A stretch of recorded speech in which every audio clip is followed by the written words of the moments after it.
is new. Hey guys, welcome to After the Movies, a new series I'm going to do on the channel every now and again, where I talk about new movies that I just watched in a vlog format. I know a few people have done this. I know Big Jack Films has done this. His series is called Opening Nights. I know Brad Jones does this sort of thing. Midnight Screens, I believe his is called. And I've been wanting to do this for a while. The reason why I haven't done it is, well, one, the pandemic, it stopped me from being able to go see movies and stuff like that for the most part for a while. I've seen some movies recently. I probably could do some of these for them if you want, but they were before I kind of decided to do this. But the main reason was I couldn't come up with a name. And it was like maybe a few days ago, I was just thinking about it, and then all of a sudden it was like After the Movies. And there's Charlie. And I was like, yeah, that's a good name. So, let's just get into it. The movie that I saw, as you can tell by the title of the video, is called Turning Red. It is the newest Pixar film.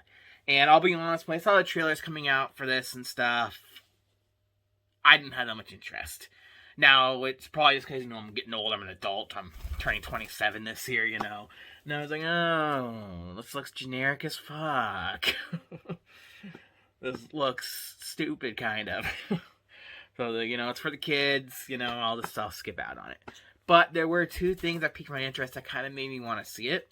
And so that's what kind of changed my mind to watch it. And the two things were, one, I love red pandas. They are one of my favorite animals of all time, right next to wolves. Red pandas and wolves are like my two favorite animals. So, this film has red pandas in it, technically speaking. So I was like, you know what? That's kind of cool. You don't see that too often in films. You see regular pandas like in Kung Fu Panda, but, you don't really see red pandas. So I'm like, you know what? That's kind of cool. And then the other thing that made me want to watch it, and probably the most biggest thing, was that it took place in Toronto. Or it takes place in Toronto. But not just in Toronto, in early 2000s Toronto. And that was my childhood, was the early 2000s, late 90s to like mid to late 2000s. So that was like smack dab right there. I was like 7 or 8 years old at the time, and I know what Toronto was like then. I didn't grow up in Toronto. I am Canadian. I live in Ontario. But I did go to Toronto a good handful of times for things, field trips. I went with my dad a couple of times for things. I saw a couple baseball games at the Sky Dome at the time, but I think it became the Rogers Center when I went. It just started to become that. I don't remember when it became the Rogers Center, though. I know in this movie they call it the Sky Dome, and it was based in 2002. So maybe it was the Sky Dome then. But I don't know if it was that, or they just didn't want to pay for, I guess, the rights to Rogers' name or whatever. But I prefer it as a Sky Dome anyways. So, that's no problem there. Anyway, so the movie is generally about a girl named Me, I believe, or Mia. No, Me. I think it's Me. And she's like a little girl. I think she's around probably the same age I was at the time, like 8, 9, 10, something like that. And she is of Asian descent. I think that's the proper way to say it. If I didn't say it properly, I'm sorry. But yeah, so she's of Asian descent, Chinese descent, I believe. And, it's a little stereotypical, but I'm sure, I'm going to try to use my words carefully here. From what I've heard in, like, Asian culture, they're very strict with their, on their children with their education and doing chores and just, like, general stuff like that. I don't know if that's true with all Asian parents. I'm not saying it is, but, just from what I know, from what I've seen, it seems like there's a reason that's like a stereotype. And in this movie, they do kind of play with that. Her whole life was dedicated to, like, pleasing her mother, basically, who's, like, a very strict parent. Like, strict with good intentions, though. Like, her mom wasn't a bad person. She clearly cares a great deal for her daughter. She just, she's, like, overbearing, kind of a helicopter parent. Actually, a really helicopter parent. Because, basically, the way the panda is introduced is, one night she goes to sleep. I believe she was, like, angry with her mom, or something like that. A little hazy. But she goes to sleep, and she wakes up as the panda, and the reason for that is because her ancestors, essentially, from what I can remember, it was like, their main sort of, I guess a god almost, sort of, like, or I guess they're like a woman that's their main ancestor. At the time, it was, like, war times in China and stuff like that, so she wanted to basically become a panda as a way to protect her kids and stuff like that, and I guess that somehow got passed down generation to generation. And I know like her mom became a panda, a red panda. Uh, and you'll see her grandma and her aunts and stuff. They do show up. I'll get to that later though. And so me kind of wakes up, and it kind of seems like she's had her first, her first period. And that's how they kind of make it seem the monster again. Like, oh my god, okay, no, you're gay, okay, da, da, da, da, da. And she's like in the bathroom freaking out, all this type of stuff. And her mom runs out and gets a bunch of pads and everything. Oh no, I know why she was actually mad. I know, I'm gonna backtrack a bit. She was mad at her mom because her mom completely embarrassed her because she realized she had a crush on this boy that works at the Daisy Mart. I think that's what it was, right? Daisy Mart. Yeah. And that is actually an actual Canadian,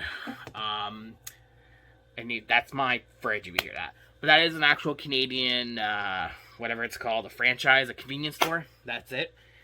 We actually have one in my town. I'm in a small, middle of nowhere town. We have a Daisy Mart, so that was kind of cool to see that reference. But anyways, yeah, so she kind of has a crush on the boy that works there. She drew lots of, like, drawings of him and stuff like that. One of him is a mermaid for some fucking reason. And her mom sees that, freaks out, and thinks that this is somehow the boy's fault. That he's putting these ideas in her mind and stuff like that. So she takes the drawing, she goes to the mart, where for some reason a bunch of the kids from her school are at. I don't know, maybe in the early 2000s we hung out at fucking convenience stores a lot. I don't remember doing that, but yeah, I don't know. And she like slams all the drawings down and humiliates her daughter, and that's why she was mad. See, that's how my mind works. I'll be jumbling back and forth because I forget things and then remember things. So anyways, so me wakes up, has the power of the panda because of that. And then it's explaining, her ancestors and stuff like that, like I explained before. So she goes to school to meet up with her friends. She has 3 best friends that are all girls. I can't remember their names off the top of my head. Mainly because they were kind of generic characters. I don't hate the characters. I actually thought they were all like adorable, whatever. Typical little girls, that sort of thing. But I just can't remember their names for the life of me. And she goes to the school and she basically acts kind of weird, trying to, to hide the panda thing. She ends up, I think she gets like really mad or something like that, and so everyone sees she's a panda, or she like she can't control the panda. She ends up going to the bathroom and becoming the panda, and her friends find out later. Sorry. So all that stuff, and then sorry, my mind's a little fucky here. So we end up going back home, and that night, that's when her friends kind of find out. Because they knock on her door saying, we're going to get tickets to this boy band called Four Town. And, which makes sense, because the early 2000s, boy bands were like a massive thing because of Backstreet Boys, NSYNC. There are a few other ones, too. I can't remember the names, but those were the 2 big ones. And you could tell by the designs, it was sort of a mixture of both Backstreet Boys and NSYNC they were going for. So, I kind of saw them like, all right, cool. So what they end up doing, because they end up actually finding out that all the students actually like her as a panda. They think the panda's adorable and all that stuff. So they hustle. They merchandise it. They do photo ops. They end up making merchandise to sell. Also, they can make money so they can go see it because all their parents said no. So they wouldn't pay for the tickets. So they end up doing that. And one thing they find out with the mother is that her mother is even more strict. And not only that, but it's coming down because she saw on the news that May has become a panda, and a red panda, and doesn't think her mom has what it takes to control her, basically. So she ends up coming down with all of her other daughters, so her mom's sisters and Me's aunts, and they try to perform the ritual. Now, what the ritual is, it's so she doesn't have the power of the panda anymore. Basically, it's just, they make, like, a circle, they say a bunch of, they sing a bunch of things, and it makes it so the panda comes out of her, and they put it in, like, a little amulet sort of thing, but Mi doesn't want to. She does it, and then she realizes the panda is part of her, and she loves being the panda, people love her as the panda, so she basically goes back into the panda, sort of, devastating her mother and everything, and this is actually at a point where she just finally stands up to her mother, which is something throughout the movie she doesn't do. In fact, just before this, she essentially betrayed her friends because what happened is she to make the last bit of money they needed for the concert. And again, I know I'm going all over the place with this, but in order to get that last bit of money, she has to. She goes to a party of a guy who basically hired her to do the panda stuff.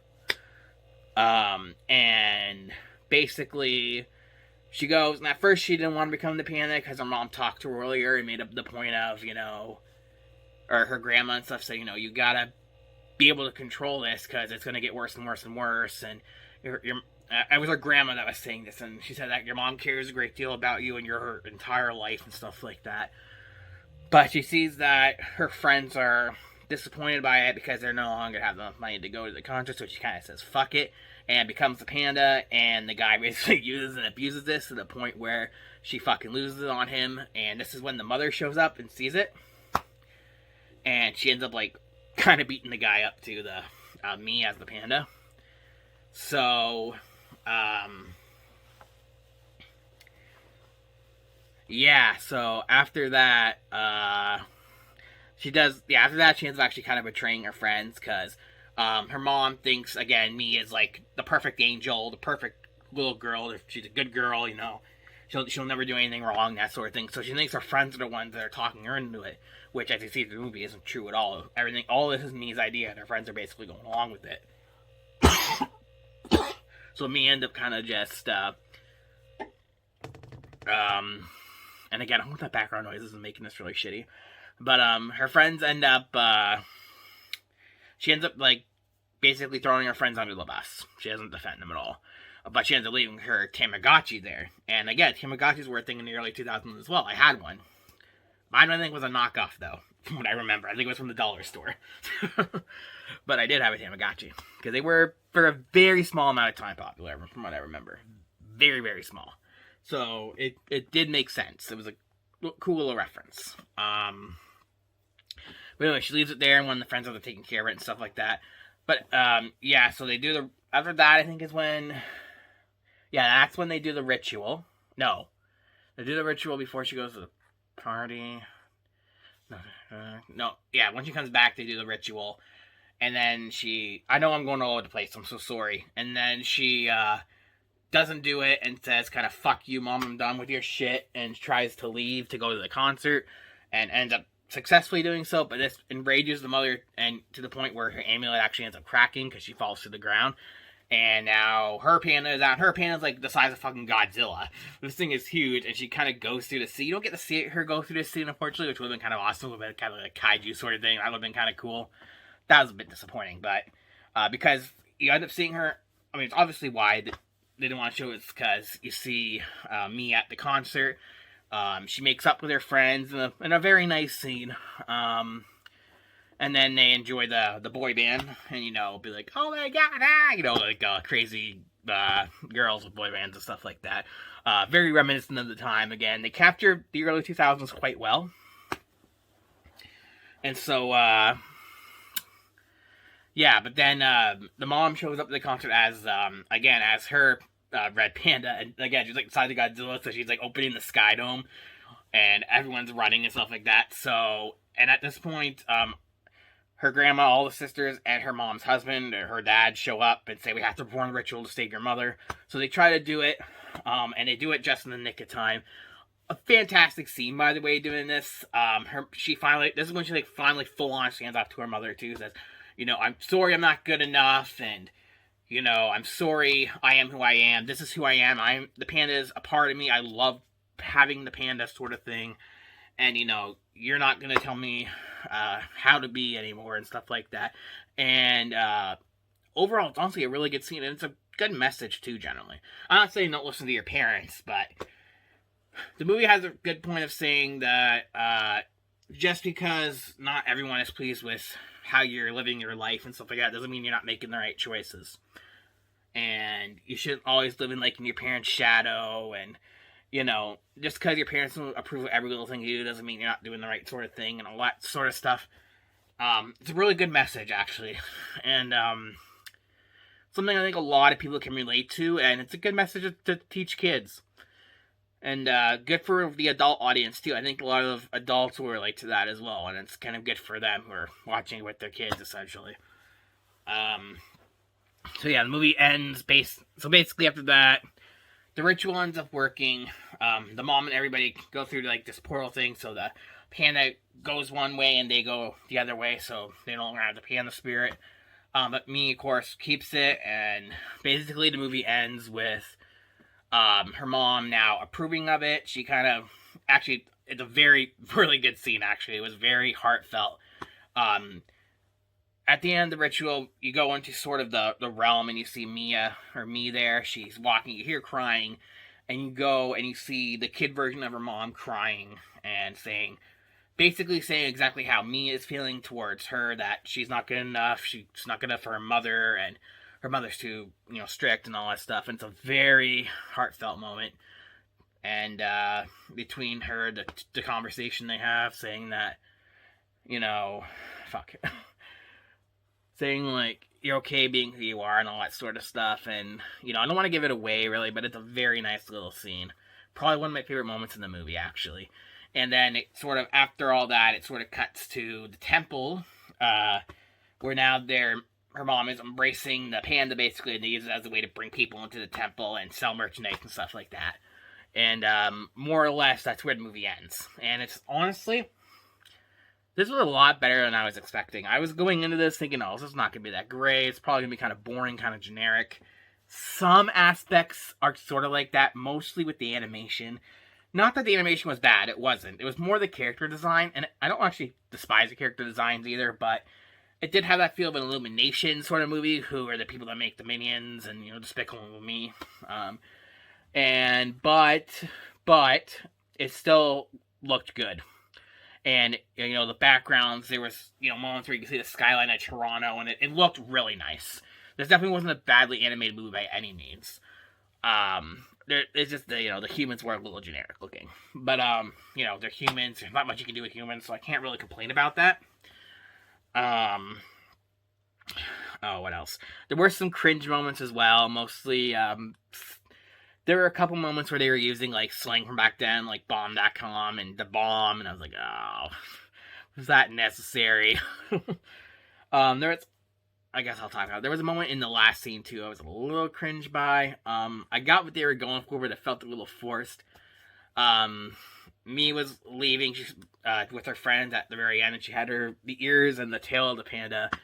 And I think the mom kind of ran in and said something like, I kind of like put it away or something like that. And she goes, "Mom, my panda, my choice." And I'm like, oh. Look, I knew what they were referencing. So I feel like a my body, my choice reference. And I'm all for that, by the way. I'm not, like, against anything like that. That's not why I created this. Like, it felt a little forced, I'm going to be honest. But it wasn't enough to pull me out of the movie. It was kind of jokish the way they did it. And I was fine with it. It was just kind of like, I was like, oh. But overall, not bad. They didn't go super far with, like, the references too, which I actually liked. I was kind of worried they were going to nostalgia bait the living fucking shit out of this, with references like a motherfucker and, like, basically get your member berries out because you're going to remember all this shit. But no, actually, they kept the references very minimal. They kept it very tame, which I liked. It was a breath of fresh air. And honestly, that's probably where I'm going to end. It was a solid, I'd say like a 6.5 out of 10. If you have kids, definitely bring them, or I guess not bring them to see it because it's on streaming only, which that kind of sucks. I was hoping that it would go to theaters. But unfortunately, they decided to do streaming only. I think it was because of the pandemic, obviously. But I don't know. I still think they could have put it in theaters. But it's on Disney Plus right now. If you have Disney Plus, put it on for the kids. It's honestly a good movie. Or if you just like Disney movies, go for it. It's not one of Pixar's best, but it's not their worst either. It's not Cars 2 bad, so Anyways, guys, me and Charlie are going to go now. Thanks for watching. Hit the subscribe button if you're new here. If you want to support us a little more, you can subscribe and go check out our Patreon down below. Just $1 more a month will get you exclusive perks and stuff like that. And you can be like our super Patreon, Ryan Smith, who gets a shout out in every single video. So, hit the links down below and all that type of stuff. And I'm going to head out. So this video's 20 minutes now, which is way too long. So, but, So yeah, 6.5 out of 10. Solid movie.